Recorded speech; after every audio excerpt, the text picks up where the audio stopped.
I think one of the ministries you house perhaps has always been the toughest one from the Indian perspective, because the narrative has already and always been that India imports most of its energy resources, we're dependent on what happens in the world, and the average Indian then suffers at the pump.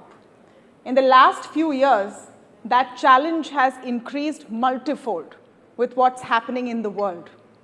What has been the biggest strategy in your mind when trying to manage what's happening in Ukraine, Russia, now in the Red Sea, to ensure that India is never energy starved?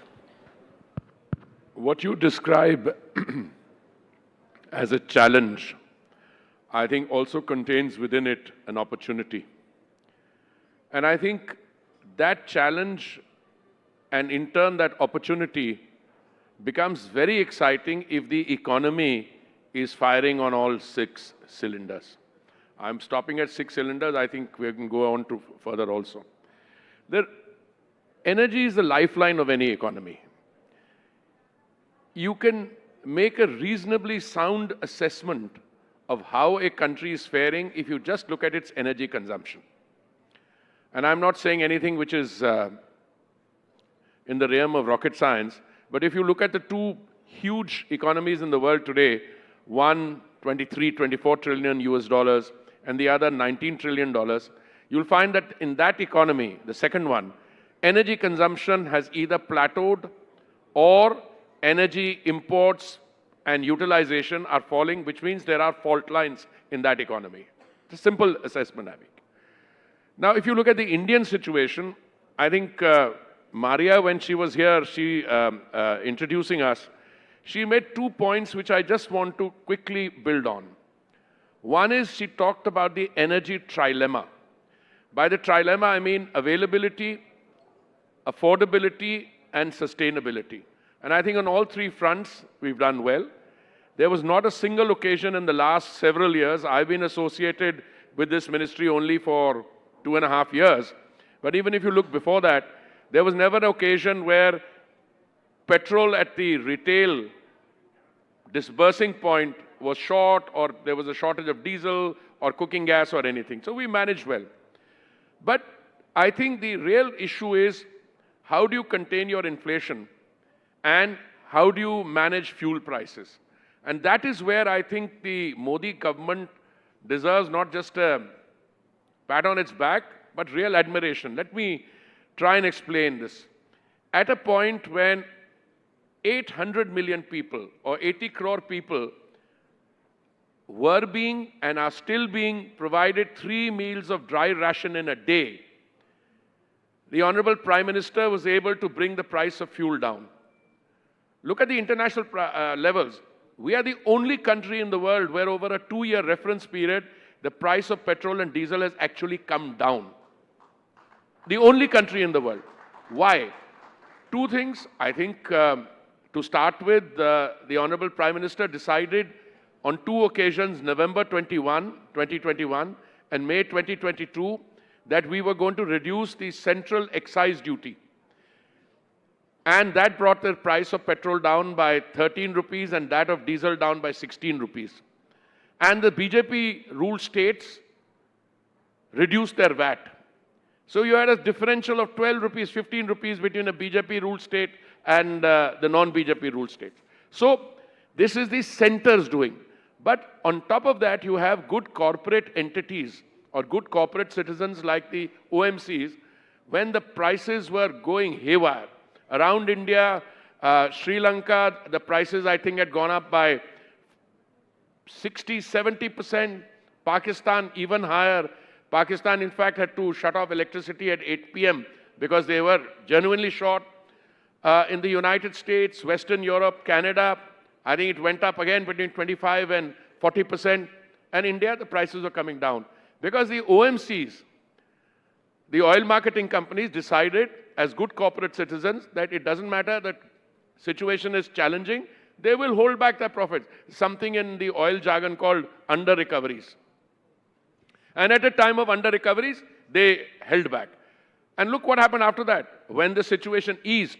Because during the turbulence, The price of oil during the economic lockdown came down to as little as $19.56 a barrel, which is virtually free by current yardsticks, and then went up to $130. Now, this combination, that you were able to run a system which is based on very positive, decisive governmental action at the central government level, cooperation from the state governments, and the OMCs deciding to play ball. That is what resulted in our being able to bring the prices down for 2 years. And then when the market lifted up, I mean, OMCs are laughing their way to the bank now. So you spoke about the trilemma. There is also a dilemma here. The dilemma is that when OMCs laugh all the way to the bank, a section of people say it's at the expense of the average Indian at the petrol pump. That when international... They can't say that. They can't say that because the price at the petrol pump has actually come down. But when the crude prices were low, the price at the petrol pump didn't come No, down. I think that is selective blabber which comes from an opposition party which was in power in states where they did not bring the price down. You see, the OMCs at the end of the day are not philanthropic organizations. They're not in the charity business. An OMC, like a private sector company, has to answer its shareholders. It has to go to its board for approvals. So I think they did what they could. They brought they held back at a time of under-recoveries. They still didn't raise the prices. Now when they've raised the prices, you're benefiting. But they've done something more just now. They brought the price down by 2 rupees and also 2 rupees further. Yeah. So today you have a situation that on account of those excise cuts and then account of our other decisions, diversifying supplies and further cuts now, you have a happy situation that petrol and diesel prices are more affordable than ever before. Do you think there's room for more cuts right now? We are under something called a code of conduct. I have a view on everything in life. I mean, left to myself, why not? But just now we're a code of conduct. I mean, any statement I make is not liable to be, is bound to be picked on and acted on. Talking about OMCs, and you talked about them laughing all the way to the bank, when we cover what's happening with OMCs on the stock market, it's one of the biggest turnaround stories. They're some of the most valued companies. The perception of public-run companies in general, and I would say OMCs in particular, has undergone a sea change. And this is, global brokerages seeing this as well. What do you think is that big change? No, the change is staring you in the face. Suddenly the public sector, I'm talking about perception now. I can come to individual companies. I'd be happy to share 1 or 2 examples. Public perception used to be that public sector companies are like the bureaucratic setup of the rest of the government. People come to office at 9 o'clock, run away at 5 o'clock, they are risk averse, they don't go out and grab the challenges which are available. And by and large, and there are some other allegations that the oil public sector companies or the OMCs are also excessively amenable to some of the big private sector giants, that they are able to control them. I think the good news is that public sector in general is doing very well. I also happen to be Minister for Housing and Urban Affairs. HUDCO has done very well. HUDCO has got what, a Maharatna status now. The OMCs, somebody said, but the market is rising. Yeah, market is rising, but the market rose 43% and the OMC valuations rose in multiples thereof, some 120%, 160%. Why? Because they've done a good job. And in a time of crisis, in a time where there was challenge, they proved their mettle, and the marketplace, I don't use words like the magic of the market, but the market has a lot of very intelligent people who can make assessments on what is happening, and that's how valuations go up. Right now, looking at where crude prices are going, we are seeing Brent inching back to 87. You have drone attacks taking out Russian refineries. Is this something that we should be worried about in terms of Indian exposure to international crude prices?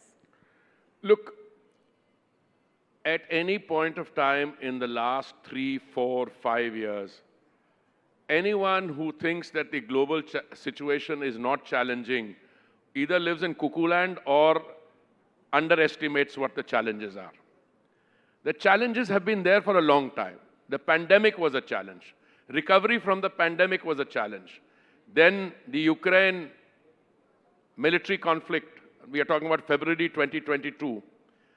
No one is saying that there is not enough oil in the market. What is happening is that those who control the production and release of energy, that is crude oil, they've decided to cut back. Madam, the total production and release into the market prior to this phase was 102 million barrels per day. Suddenly, OPEC Plus, those who are the producers of this energy, they cut it by 5 million barrels a day. So what happened as a result of that? You've down from 102 to 97. Ideally, if you reduce 5 million barrels a day in a situation like this, price should have shot up. But the fact that one big economy is not growing as fast, look, one has to be very careful with words. If you're a $19 trillion economy and you're growing at 2%, that's a lot of growth. But do we look at Western Europe at the same time? I don't want to go into individual countries, but if you look at quarter on quarter, they are technically in a recession situation. So energy becomes a very important aspect of the economic equation. I am not worried about $87 or $85. What I would like to see, and I would like to reassure myself, that we do not find ourselves in a situation where either of these challenges exacerbates and becomes a major conflict. I mean the Red Sea, I can give you many others. My sense of reassurance comes from the fact that I believe that all the players involved in this situation today actually don't want a major conflagration. That's my view. If that view is correct, we'll be able to manage. But I'm saying something more. Even if that view is not correct and the challenges will come, India will manage better than the others. Because you've got a system now of both the domestic players and the political leadership, including now, I think, increasingly in the states, where people realize that you have to solve a problem. Recently, we had an issue in Rajasthan, where, because the BJP, before the BJP government came there, the Congress government was not willing to reduce the VAT. The difference between Rajasthan and the neighboring states, 12 rupees difference per petrol per litre. So that is one. The second is, I think we've got confidence in ourselves. When I became Minister for Petroleum and Natural Gas in July 2021, there was one major OMC which was up for sale. Now, you're smiling. See, I basically mentioned, and you know what is. So, one of the first things that I realized when I became joined the Petroleum Ministry, everyone I met said, "Aapko BPCL bechni hai, to hame bechiye." So, my first question to myself was, why is everybody wanting to buy an entity if the entity we are selling, there must be something right in it. And on the one hand, it pains me to acknowledge this, but at the same time, I'm thrilled. We decided at our level, no sale, which is in marked contrast to the position I took on Air India. On Air India, I got up in Parliament and said, gentlemen, ladies and gentlemen, the issue is not privatization or no privatization. Here the choice is, if you don't privatize, you'll have to close the airline down. And then that was a very good decision. Here, we said we're not selling it. The first 3 quarters of the year, the profits after tax of BPCL are almost equivalent to what price people wanted to buy it at. So that shows the strength of our companies. And I mean, I was appalled. How can BPCL, which has such rich tradition and which has so much of involvement in our economy in every part of the oil equation and chain. So I'm very happy. So all these companies are doing well. Would it be fair to say that that's an extension to the view on disinvestment overall? Why sell? No, I don't think you can draw an inference from that. After all, the Air India disinvestment proved to be very successful and very right. Here was an entity which should never have been considered for disinvestment. But we'll put that aside. We'll put that aside. We have to make it work. And I think today that reversal of the decision is now fully justified in terms of the economic numbers we are looking at. I just want to come, and speak to you a bit about the whole strategy India had of buying Russian oil when Russia was facing sanctions. There was pressure, there was flack from some quarters globally. We stood firm and said we will do what works for us best. As of today, do you think we still need to import that quantum from Russia? Is there a concern now there are sanctions on Russian tankers or Russian transport ships? What is the situation right now, sir? No, first of all, I think there's a lot of subterfuge out there. A lot of things which are said make no sense to me. One is the Indian position. The Indian position all along has been, we will buy from wherever we have to buy. And our position is that our OMCs, I'm not speaking on behalf of my private sector, and I think the ratio between the OMCs and private sector is about 70-30 or so, thereabouts. So 70% of our imports are done by the oil marketing company. Their position clearly is, we will buy from wherever we have to buy. We will float a tender. It will be a transparent tender, and you will respond to the tender by quoting a price, delivery at the point of, at our ports. Brilliant. Which means that we'll buy from anyone. Was there ever any sanction on Russian oil? Not at all. I'm not aware of any sanction. There was some loose talk. Arey, aap wahan se kyun kharid rahe? You are funding Putin's military machine. Arey bhai, मैंने विदेश मंत्री जी को कहा जब वो Washington जा रहे थे उस समय, मैंने कहा आपसे ये सवाल पूछा जाएगा तो उनको एक चीज कहना, we buy or you buy more in one afternoon than I buy in a quarter. अगर आपको वॉर मशीन के उसकी मिलिट्री मशीन को फाइनेंस करने की आपको इतनी चिंता है, why are you buying enriched uranium from there? So let's not get into that. There were no sanction. What happened is we bought less than 0.2% of our requirement from Russia prior to military conflict between Russia and Ukraine. That suddenly rose. And today it's a substantial 32% or so. Will it remain like that? Well, I have a very simple response. If we get a good price, it will remain like that. But in between, many others started offering us good rates. The Iraqis, one country charges something called an Asian premium. When they discovered that the Indians are, the guys who buy in India are very smart, they will buy from wherever you get the cheapest amount. So they stop buying from that source. So they keep shifting. On an average, we consume 5 million barrels a day. Earlier, it was roughly divided between 4 or 5 of these countries at the rate of 800,000 barrels to 1 million barrels a day. Saudi Arabia, the Emirates, Kuwait, Iraq, and another 800,000 with all of them put together. Now Russia has entered the equation.